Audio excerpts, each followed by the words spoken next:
Meus irmãos, graça e paz. Hoje eu quero falar a respeito da expiação de Cristo, o plano perfeito de Deus para a salvação de todos aqueles que creem em Cristo. Eu quero trazer esse plano perfeito através da Ordo Salutis, pois através da Ordo Salutis eu creio que nós conseguimos entender de uma forma muito clara para quem Cristo morreu, por quem Cristo morreu, né? E eu creio que através da ordem da salvação, que é esta Ordo Salutis, é uma forma melhor para que nós venhamos a ver de forma clara esse plano perfeito. Amém? Eu já quero adiantar aqui que não irei gastar todo o assunto da ordem da salvação. Pelo contrário, irei ser muito breve em cada ponto da ordem da salvação, da Ordo Salutis, justamente com o intuito de ser claro e objetivo naquilo que eu quero trazer para os irmãos. Amém? Então, em primeiro lugar, irmãos, a ordem da salvação, o plano perfeito de Deus, ele se deu início, se é que podemos colocar como um início, lá na eternidade. Deus, ele elegeu um povo para si.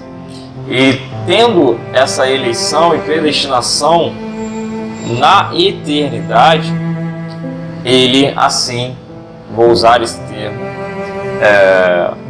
deu início à ordem da salvação, ao plano perfeito que ele mesmo criou para nós, somos seus filhos.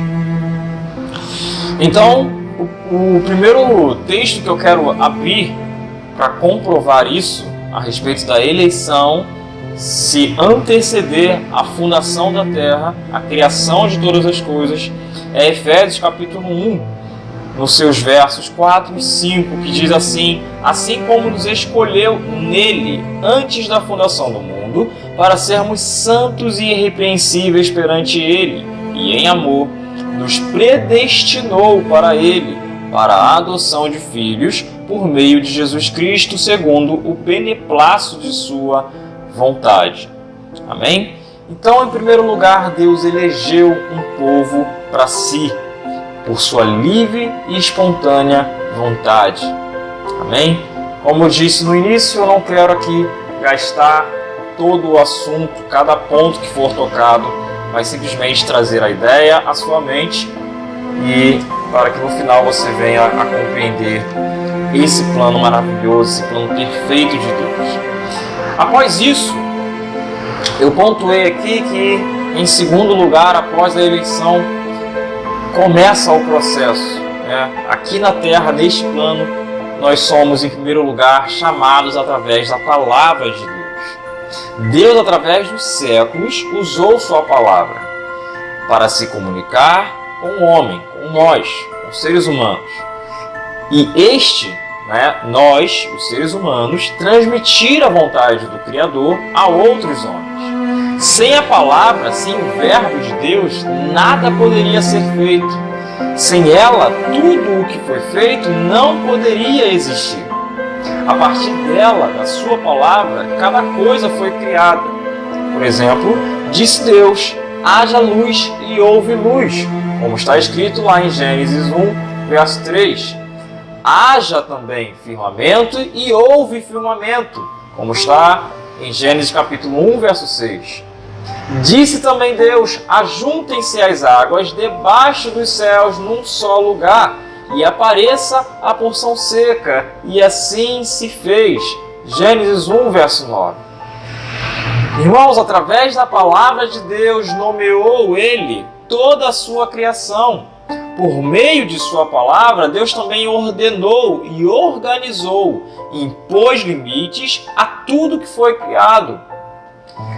Nós não podemos conhecer, nós não conhecemos jeito melhor de um Deus pessoal se comunicar com sua criação, senão através de sua palavra. Por isso, a palavra de Deus é quem dá início a todo o processo de conversão do homem nesta terra. O livro de Romanos, capítulo 10, no seu verso 17, diz assim: e assim a fé vem pela pregação, e a pregação pela palavra de Cristo. Em outras traduções, vai dizer: e assim a fé vem pelo ouvir, e o ouvir a palavra de Cristo. Deus, Ele escolheu Sua palavra para nos instruir, nos exortar e nos ensinar tudo o que Ele achou necessário que fosse do conhecimento do homem. No texto referido de Paulo, de Romanos 10, verso 17, Paulo está falando de como alguém pode receber fé em seu coração e, naturalmente, pela pregação da palavra. O que estou dizendo aqui, irmãos, é do ato ordinário, ou seja, ordinariamente um ser é chamado por Deus através de sua palavra. De formas extraordinárias, há sim a possibilidade de alguém ser convertido de uma outra maneira. Exemplo disso, como muitos conhecem, o ladrão da cruz. Ao ouvirmos o chamado de Deus através de sua palavra, e quando compreendemos, porque necessitamos compreender, naturalmente Deus nos dando o entendimento, passamos pelo processo da regeneração. E esse aí já é o nosso segundo ponto, a regeneração. Então vamos lá. Depois de sermos chamados através da palavra e compreendermos esse chamado de Deus, o Espírito Santo age de forma eficaz em nós, nos convencendo de nossos pecados, como diz lá em João, capítulo 16, verso 8. Quando Ele vier, convencerá o mundo do pecado, da justiça e do juízo. O Espírito Santo é quem convence o homem. Ele, o Espírito Santo, nos mostrando quão caídos somos e necessitados do amor de Deus, Ele nos concede vida novamente. Sem essa regeneração do Espírito em nós, é impossível de que alguém venha a ter fé. Note o que está escrito no livro de João, capítulo 5, verso 24. Em verdade vos digo, quem ouve a minha palavra e crê naquele que me enviou, tem a vida eterna. Não entra em juízo, mas passou da morte para a vida. Irmãos, esse texto define bem o processo da regeneração. Antes de ouvir e compreender a palavra pregada, o Espírito Santo vem a nós e nos dá condição de crer. Ou seja, saímos de nosso estado caído, morto, para a vida. Daqui em diante nós podemos passar para o terceiro ponto, que é a conversão. Atos 17, verso 30 diz: ora, não levou Deus em conta os tempos da ignorância. Agora, porém, notifica aos homens que todos, em toda parte, se arrependam. Então vamos lá. Após a nossa regeneração, passamos pelo processo de conversão. E digo processo, mais uma vez, processo de conversão. Não tenho espaço aqui de tempo para explicar o porquê que eu estou enfatizando a palavra processo e ligando a conversão. Porque muitos creem que a conversão é um ato único, mas eu creio e vejo isso na palavra, que a conversão é um processo assim como a santificação. Beleza? Então vamos continuar. Nós já temos agora a condição de crer, né? Por quê? Nós fomos regenerados. A partir disso, nós podemos exercer a fé que, através da ação do Santo Espírito, Deus nos concede. Já temos o conhecimento da palavra, porém agora falta reconhecer que o velho homem já não faz parte do novo. Devemos passar a abominar o nosso próprio eu, rejeitando fielmente o pecado. somos o tempo inteiro, isso é um fato, constrangido a viver uma vida santa e reta aos olhos de Deus. O pecado na vida de um convertido passa a ser um acidente, pois ele já não mais tem prazer em planejar, marcar data e hora para praticar algo que fere a santidade de Deus. Não é verdade? Desse modo, agora nós podemos dizer que há um arrependimento sincero pelos pecados que variavelmente cometemos. E além disso, passa-se a ter um desprazer tão grande em pecar que quando se peca nos sentimos frustrados, pois o bem que queremos fazer nem sempre fazemos, mas o mal que passamos a rejeitar, esse às vezes praticamos, como está descrito em Romanos 7, verso 15. Só um parênteses aqui, irmãos, para explicar rapidamente por que eu usei esse verso. Eu compreendo que este capítulo por completo, Paulo está descrevendo ali a vida de um ímpio, não de um convertido, tá? Eu compreendo dessa maneira. Só estou abrindo esse parênteses justamente porque muitos compreendem da mesma maneira e, ouvindo o que eu estou dizendo aqui, podem achar que estou destacando o texto do seu devido contexto e interpretando ele de forma errada. Não é uma interpretação que eu fiz, mas sim uma aplicação. Ok? Vamos prosseguir. O quarto ponto que eu quero tocar, na verdade é o quinto, né? Após, contando com a eleição, que é o primeiro, nós chegamos à justificação. Então, após a conversão, nós temos a justificação. Foi feito um livro, a partir de alguns dos sermões pregado por Paul Washer, sobre Romanos capítulo 3. Nesse livro, que foi intitulado Verdadeiro Evangelho, uma das partes me chamou bastante a atenção quando eu estava lendo. Em toda a Bíblia, há algo que o livro de Paul Washer ele chama de o maior dilema filosófico teológico da Escritura. Ele diz que esse dilema se encontra no livro de Provérbios, capítulo 17, verso 15. O que justifica o perverso e o que condena o justo, abomináveis são para o Senhor, tanto um como o outro. A pergunta que se faz mediante esse texto é: como um Deus justo justifica um ser injusto, mas ele permanece ainda justo? Não estaria Deus se auto-abominando por causa do ímpio? Vamos ver o que Paul Washer diz no seu livro. Ele diz assim: a abominação é provavelmente a palavra mais forte que temos em toda a Escritura. Não há nada mais horrível diante de Deus do que uma abominação. Ao pé da letra, algo odiável. Mas o que é odiável e abominável a Deus, segundo esse texto que já foi lido? Justificar o perverso e condenar o justo. Ambas as atitudes são odiáveis a Deus. Porém, o que diz o verso 24 de Romanos, capítulo 3? Diz assim: sendo justificados gratuitamente por sua graça, mediante a redenção que há em Cristo Jesus. Com esses dois textos se estabelece o dilema. Deus se auto-abomina ou não? Ele deixa de ser justo por justificar o perverso?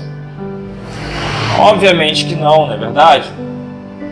Cristo Jesus é a resposta para todo esse dilema teológico, pois ele veio para nos reconciliar com o Pai, fazer expiação por nossos pecados, nos resgatar da ira vindoura. Ele veio para nos tornar justos diante de Deus. Então, após ouvirmos o chamado através de sua palavra, somos regenerados, passando a ter condições de exercer fé que nos é dada, passando de um estado de morte para a vida. Reconhecendo nossa natureza caída, nos arrependemos de forma verdadeira e pela fé na morte de cruz. No tribunal de Deus é batido o martelo. Daí em diante, passamos a ser justificados perante Deus. Vamos ao sexto ponto, que é a adoção. Antes, me permite contar uma breve e curta história. de minha própria vida. Quando eu ainda era ímpio, e até mesmo após ser aceito por Cristo, tinha a ideia de que todos os homens, cada indivíduo da terra, eram filhos de Deus. Porém, hoje eu compreendo que não é desta forma que Deus vê.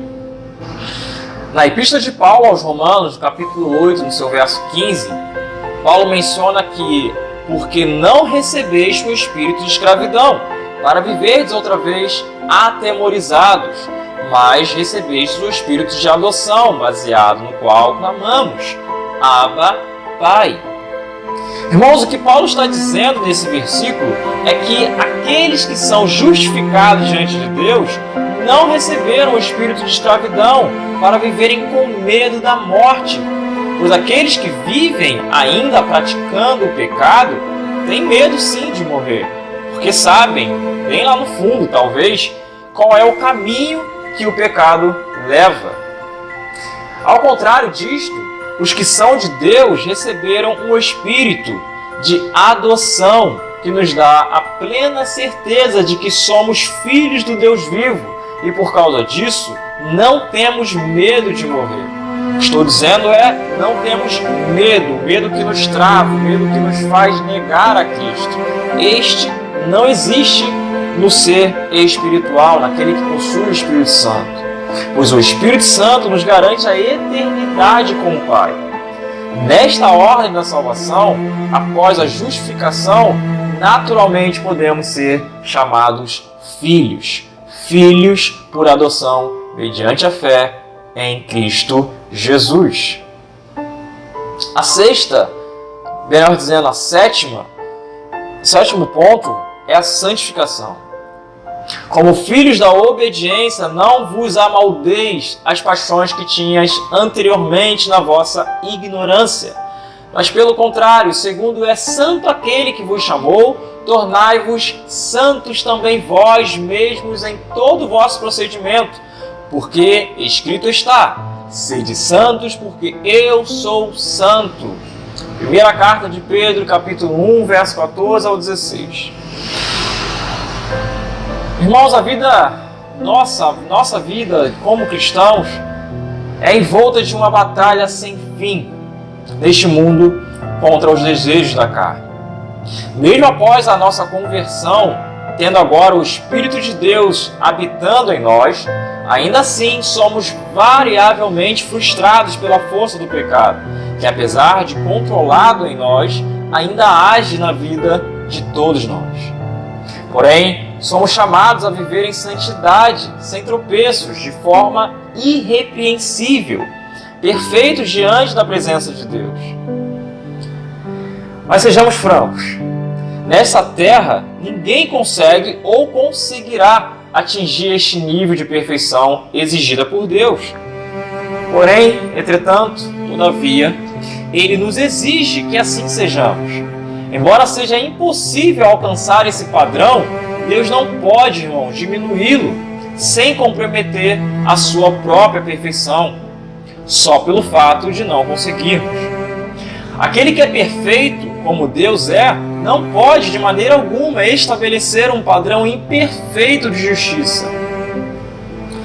A maravilhosa verdade do Evangelho é que Cristo alcançou esse padrão em nosso favor, como diz a segunda carta aos Coríntios, capítulo 5, verso 21. Aquele que não conheceu o pecado, Ele o fez pecado por nós, para que nele fôssemos feitos justiça de Deus. Em contrapartida, irmãos, mesmo Cristo já tendo feito toda a boa obra e imputando em nós essa maravilhosa graça, temos como responsabilidade, por gratidão e amor em nossos corações, como filhos obedientes, buscar ser santo, pois nosso Deus e Pai, Senhor sobre tudo e todos, é santo.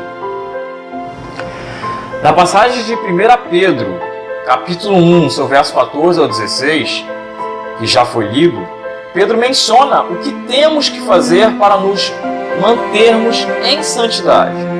No seu verso 14, diz assim: não vos amoldeis as paixões.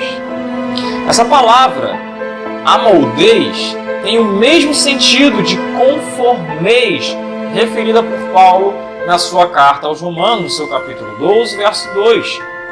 Ambos estão dizendo, não pareçam, não se encaixem, não queiram levar uma vida igual à vida do velho homem que habitava em vós outrora. Esse é o primeiro ponto. O segundo está no verso 15, que diz, pelo contrário, do mesmo modo que é santo aquele que nos chamou, devemos buscar e nos tornar santos também, em todo o nosso procedimento. A ênfase que eu quero desse texto é do mesmo modo. Como Deus é santo, assim devemos ser santo, não nos amoldando às coisas desse mundo. É isso que nós devemos buscar com todas as forças. E por último, irmãos, eu quero trazer aqui a glorificação. Esse é o último ato na ordem da salvação, desse plano perfeito e maravilhoso. A glorificação, Romanos 8, verso 18. Paulo diz, porque para mim tenho por certo que os sofrimentos do tempo presente não podem ser comparados com a glória a ser revelada em nós. Bom, anteriormente nós já vimos que somos chamados a sermos santos e irrepreensíveis. Porém, já sabemos quão difícil e árdua essa tarefa é. Sofremos com as paixões desse mundo, isso é uma verdade, com os ataques das setas inflamadas de Satanás contra a nossa vida. Tribulações e angústias nos cercam. A carne guerreia contra o espírito e o espírito contra a carne todos os dias, como menciona também Paulo na carta aos Gálatas, seu capítulo 5, verso 17. É literalmente uma vida recheada de lutas. Mas Cristo, nosso Senhor, já havia nos advertido quanto a isso. No livro de João, no Evangelho de João, capítulo 16, verso 63, diz assim: estas coisas vos tenho dito para que tenhais paz em mim. No mundo passais por aflições, mas tende bom ânimo, eu venci o mundo. Irmãos, lendo este versículo, até parece que Paulo escreveu algumas partes de sua carta, lendo o que João escreveu a respeito de Jesus. A semelhança das palavras e seu sentido são bem similares. Paulo diz, porque para mim tenho por certo. Ou seja, a certeza de Paulo a respeito do que ele estava para dizer era tão grande que ele usa a expressão por certo. Não tem brecha de incerteza nessa afirmação de Paulo. Para demonstrar a sua exatidão daquilo que ele estava para dizer, ele usa essa palavra, por certo. É algo infalível. É infalível. O que é infalível? Os sofrimentos que passamos não se comparam à glória que está para ser revelada em nós. Jesus, de forma similar, ele se expressa. Ele diz, estas coisas vos tenho dito para que tenhais paz em mim. Cristo, ao falar sobre a paz que encontramos nele, ele está nos assegurando com a mesma certeza que Paulo nos assegura sobre as aflições desse mundo. Irmãos, o curioso é que, de forma idêntica, os dois apontam para um único futuro. Paulo menciona a glória que está para ser revelada em nós. Essa glória é justamente o que retirará para sempre de nós todo o sofrimento, toda a dor e angústia que passamos nesse presente tempo. Já Jesus diz, tende bom ânimo, eu venci o mundo. Mesmo Jesus não se corrompendo com as paixões desse mundo, ou se envolvendo com qualquer pecador oferecido por este século, como homem, ele sofreu e sentiu diversos momentos de angústias. Porém, com sua morte e ressurreição, ele vence todos os sofrimentos e aflições, entrando e vivendo a eternidade na glória com o Pai. Dessa mesma feita, irmãos, seremos nós naquele grande dia, arrebatados ou ressuscitados, com um novo corpo totalmente restaurado e glorificado. Passaremos a eternidade no céu e Ele, Deus, lhes enxugará dos olhos toda lágrima e a morte já não existirá. Já não haverá luto, nem pranto, nem dor, porque as primeiras coisas passaram, como diz em Apocalipse capítulo 21, no seu verso 4. Irmãos, com tudo isso eu quero trazer aqui algumas aplicações para nossas vidas, de tudo isso que foi dito, desse plano maravilhoso, desse plano perfeito, que se não fosse por este plano maravilhoso e perfeito, por certo, todos nós estaríamos perdidos, condenados à eternidade no inferno. Então, em primeiro lugar, irmãos, sem a misericórdia de Deus em nos conceder entendimento do que é o Evangelho, não podemos ser regenerados. Por isso, oremos ao Senhor por nossa conversão em gratidão, assim como a de nossos amigos e familiares. Segundo, temos que olhar constantemente em nós para ver se há as marcas de um verdadeiro convertido. Devemos analisar a todos os dias a nós mesmos. Terceiro, Mateus capítulo 6, verso 14 diz assim: porque se perdoardes aos homens as suas ofensas, também vosso Pai Celeste vos perdoará. O que quero dizer com isso? É que se somos convertidos, necessitamos dar testemunho dessa conversão a partir de nossas ações. O verdadeiro convertido, ele perdoa, pois ele tem o Espírito Santo. Se ele não perdoar, irmãos, eu creio que este não é um convertido, e tampouco justificado, pois o verdadeiro convertido, como já mencionei, ele tem o Espírito Santo. Ele possui o Espírito da promessa, que constrange o nosso coração. Eu não estou dizendo aqui que o convertido, ele instantaneamente perdoa, pois é difícil, mesmo com o Espírito Santo em nós, pois a massa caída, o velho homem, ele tenta ressuscitar todos os dias. Não é verdade? Mas ele perdoa. O verdadeiro convertido, ele tem o seu perdão, porque ele entende que Deus perdoou, mesmo ele sendo podre, uma podridão de pecados. Mas vamos ao quarto ponto. João capítulo 5, verso 19. Jesus lhes deu esta resposta: eu lhes digo verdadeiramente que o Filho não pode fazer nada de si mesmo, só pode fazer o que vê o Pai fazer, porque o que o Pai faz, o Filho também faz. Quero somente fazer uma aplicação com esse texto. Se já somos filhos de Deus, temos que olhar para Ele e buscar imitá-lo em tudo o que for possível, vindo a praticar somente aquilo que Ele faz. Amém? Quinto ponto. A santificação não é um processo fácil.